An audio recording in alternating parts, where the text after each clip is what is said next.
Huwag mong i-update. May bagong system update ang phone ko. Hindi galing sa brand. Hindi galing sa App Store. Ang nakasulat lang, update para sa iyo. Hindi ko in-install.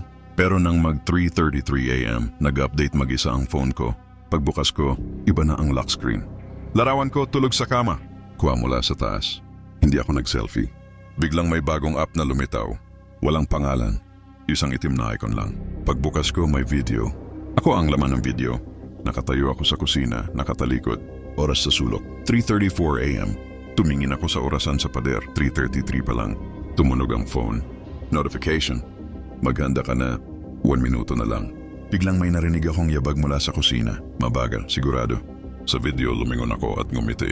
Hindi ko yun ginawa. Tumakbo ako papunta sa kwarto at isinara ang pinto.